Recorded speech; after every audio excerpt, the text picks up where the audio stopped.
Hi guys, Arthur here from Homeowner DIY. In this video, I'm going to be addressing a leaking TMP on a water heater.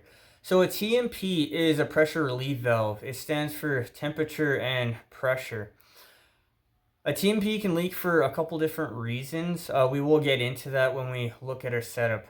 But if you have a leaking TMP, the absolute worst thing that you could ever do is cap off the TMP, because you're going to turn your water heater or whatever appliance like a boiler into a potential bomb. So what we'll do now is look at our setup. Alright guys, so here we're at the water heater. This is our TMP right here that goes down. There's a bucket underneath. It's dripping every few seconds. So the TMP, this is a temperature and pressure relief. If the temperature in the tank gets too high, it'll blow. If the pressure in the system gets too high, it'll blow. So because this is leaking right now, there's one of three problems. Temperature is too high, pressure is too high, or the TMP itself is now leaking. So what I'm going to do is I'm going to show you how to troubleshoot this. Okay, so this is our boiler drain for this tank. So what I'm going to do is I'm going to put a gauge on it. So here's our gauge. It goes from 0 to 200 pounds.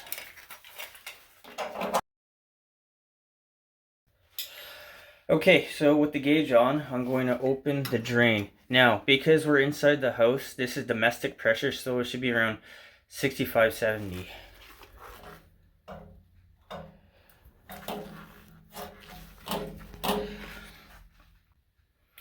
Okay, so the pressure is 125 pounds. That means the pressure reducing valve is not working.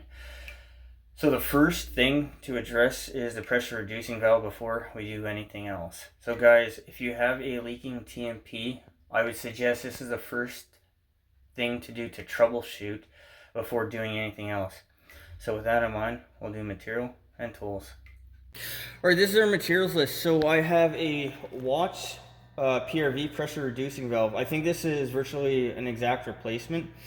So this one is threaded. I couldn't get sweat. So it has a union here that comes with the PRV itself. I have a couple couplings, copper pipe, and then threaded by sweat adapters. So I needed these adapters because the PRV is a threaded, it's not a sweat. So I just have to make the quick adaptation. So copper pipe, and then two threaded by sweat adapters. I've already soldered these on. I prefabbed them just to make my job go a little bit quicker.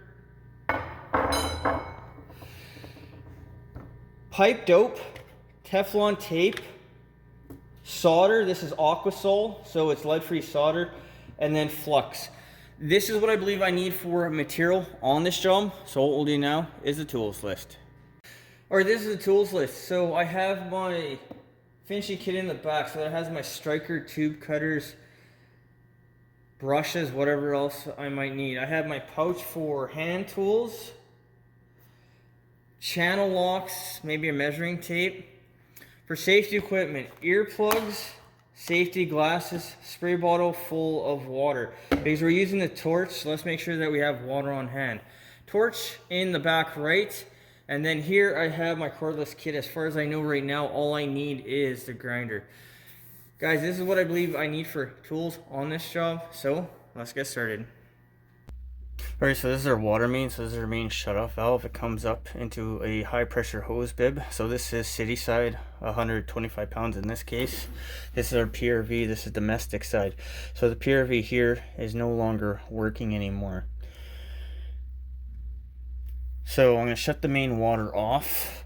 I'm going to go open a faucet to alleviate the pressure, or I can just open the TMP to drain off the water, which I think I'm going to do. But once the system is drained out, I can work on removing this here. Now, this valve here is so old, it's a gate valve. I don't want to touch it in case it starts leaking. I have to fix it. Alright, with water off, we'll just open the valve.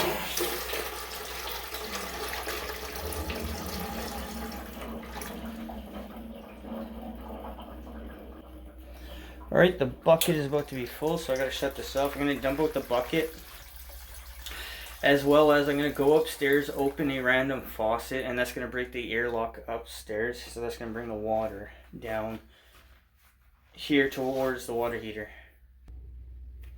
Alright, so open the faucet and that'll break the airlock. Alright, I'll open this again. Okay, I'm gonna let it drip out. Once it stops dripping, we'll start working on the PRV, the pressure reducing valve. Alright, main water's off, so I can loosen this off here, this nut. So there's still water going to be above it, so be prepared for a little bit of water to drip out. I will throw a towel underneath.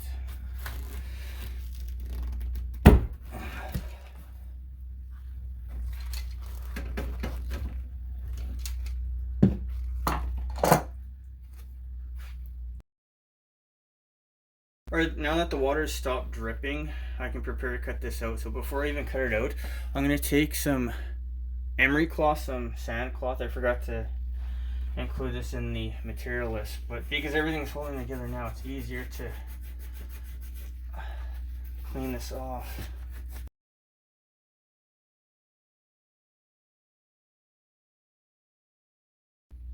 Alright guys, so now that's cleaned off, always check with the mirror all the way around to make sure that's cleaned all the way around. I ran into an issue once where the copper pipe was tied up to a wall. I didn't see it. There was a groove in the pipe, and I had multiple leaks at 11:30 at night. So take the extra second with a mirror and just check all the way around. This is good to go. So there's some paint here. So what I'm going to do is I'm going to take a grinder. I'm going to cut this in the middle here, and for the top, which you can't see because the pipe is somewhere up here, I'm going to take close quarter tube cutters and cut up top. Alright, so I'm going to cut it here. Keep in mind that there's probably a little bit of water still left in this portion. So I'm going to cut this with a grinder. Guys, make sure that you have earplugs and safety glasses on.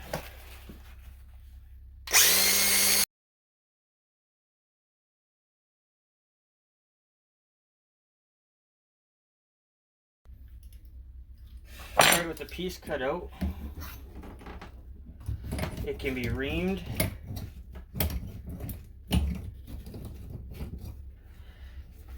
And then take a flat file and clean up the edge.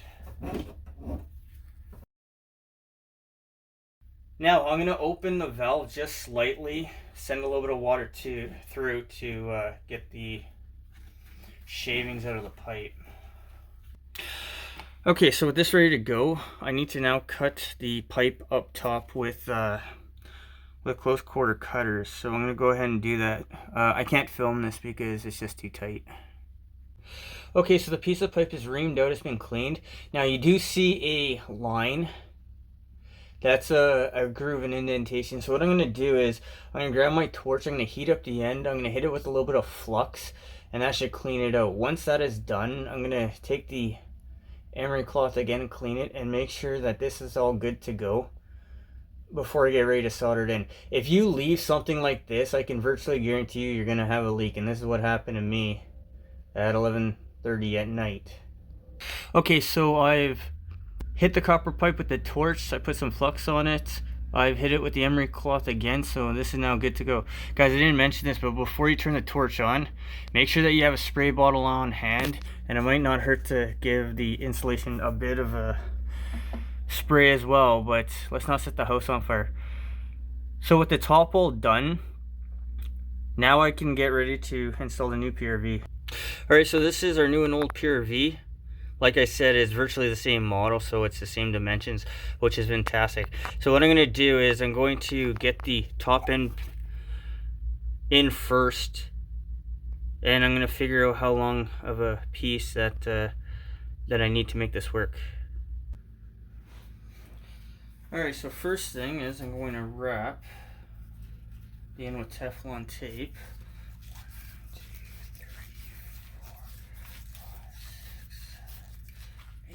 So I've wrapped it 8 times. Do minimum of 6. That's with white tape. Do a minimum of 6. And now we'll give it a little bit of thread compound.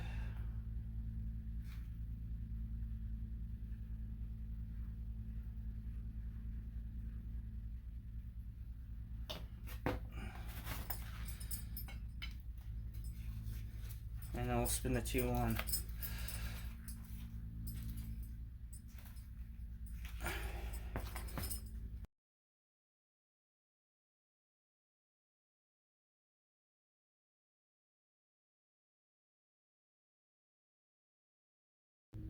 Alright, so we have one end in ready to go, so I'm going to go and figure out how long of a piece I need to cut off for our new PRV. Alright, so I've lined up the two PRVs together, so roughly right here is where the pipe needs to be cut. So I'm going to go ahead and cut this, and I'm going to solder the top part on now. And when I come back to do the bottom part, that's when we're going to look at doing the bottom part. Alright, so I soldered the top end in. Guys, one thing to be aware of, there is an arrow for which way the flow goes. If you put it in backwards, this is not going to work.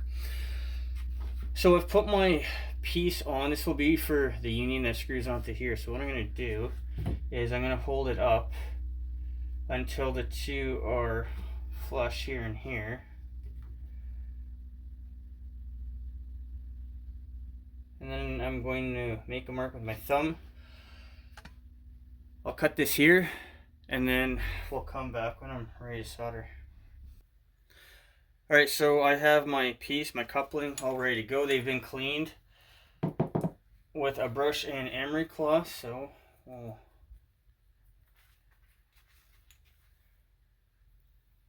flux it and put it together.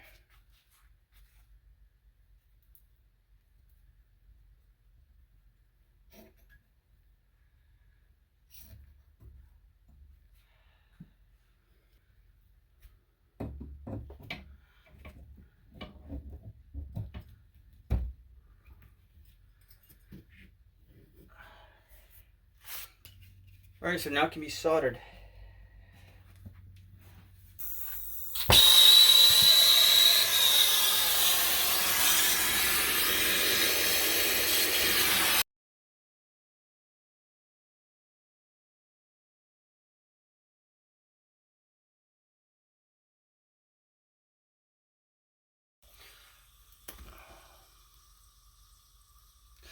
So you guys can hear the water that's boiling from down here. I did put a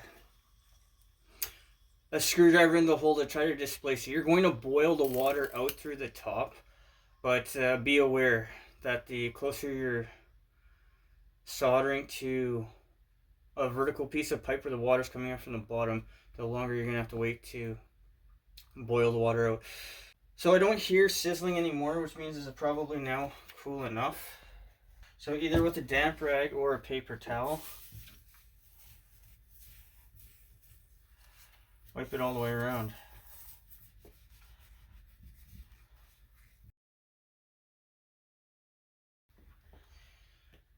Okay, so with that done, we'll take our mirror and we'll look all the way around to make sure that we didn't miss anything.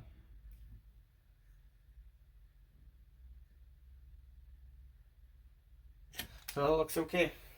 Alright guys, I just realized I made a rookie mistake. I forgot to put the nut on. So what I'm going to do is I'm going to sweat this part off. I'm going to pull this out, put the nut back down, and resolder it on. At least everything here is brand new, so those won't be an issue, but it's still a rookie mistake on my part. Okay, so in the kit it has two O-rings, so this is the bigger one. There's a smaller one. The smaller one goes into that groove. The bigger one is for, I guess, a different type of setup. But with that in mind, the nut here can be tightened onto this, so these two have to be aligned. Make sure that you don't pinch this, otherwise you will have a leak. Alright, so now the two can be put together.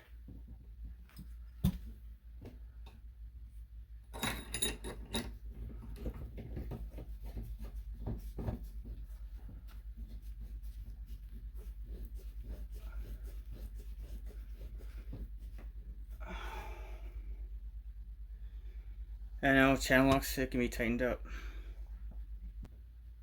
So when you tighten it up, make sure that you back wrench with your hand.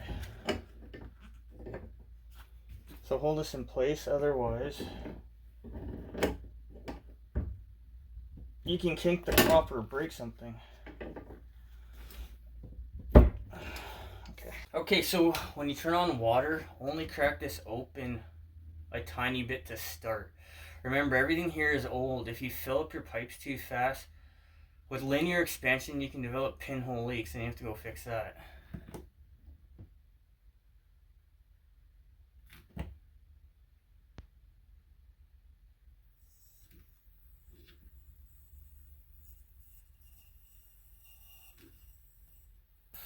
Okay, so the valve is slightly opened. Wait until you don't hear water flowing anymore. So you don't hear any more water flowing through the PRV. You can hear it right now, but this house isn't big, so this shouldn't take too long. But before you open the valve all the way, make sure that this is silent. Okay, so we don't hear any more water flowing through the PRV. That means the system is full. So since the system is full, now you can open the valve the whole way. Guys, this is a proper way to turn on your main water. So when you turn on your water, wherever it is in the house, if you have a leak where you were soldering, you're going to hear the air getting pushed out first. So check for leaks here, here, here, the soldering joints, this here. Everything looks good. So what I'm going to do is we're going to go put a gauge on the water heater and see what the pressure is. Alright, so I'm going to turn on the gauge. I'm going to open the drain here, and then we're going to see what the pressure is. So we want 65-70. I don't know what the PRV is set at. Also, notice that there's nothing dripping from here anymore.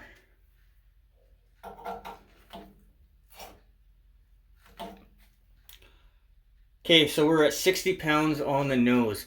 So the issue here was the pressure reducing valve. So guys, just because your TMP, your temperature and pressure relief valve on your water heater is leaking doesn't necessarily mean it's the TMP or it's a temperature issue. Pressure issue that has nothing to do with your water heater or the TMP itself could be the problem. But that is the way you diagnose and address this issue. So with that in mind, what we'll do now is an overview of this job. Alright guys, so that concludes this job. So in this case, the PRV, the pressure reducing valve, was shot. It wasn't working anymore. So the TMP was doing its job. It was relieving pressure because the pressure was too high. So a TMP on a water heater doesn't just act on the hot side, it acts on the entire system.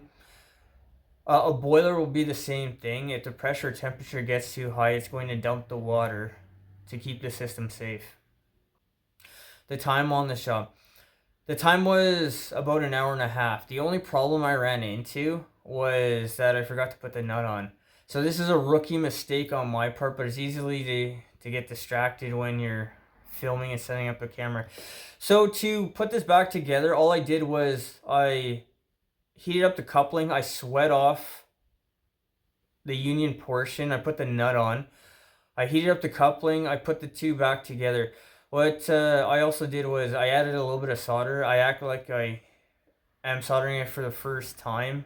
You don't need to add flux, but add solder to make sure any pockets or anything are filled so you have a nice solid joint. Simple mistake. It was a 2-minute fix, but you know, even after 20 years, these things still do happen. The cost of this job. The cost was about $140. So that is the PRV, flux, solder, gas, and fittings, and anything else that I might have needed. But this was a straightforward job. Everything went well, so I'm very happy with it. Guys, I hope you enjoyed the video. I hope you learned something. I hope something here is going to help you on your project when you need to go ahead and do that. Guys, till next time, please hit the like button, subscribe, and I'll see you on the next project.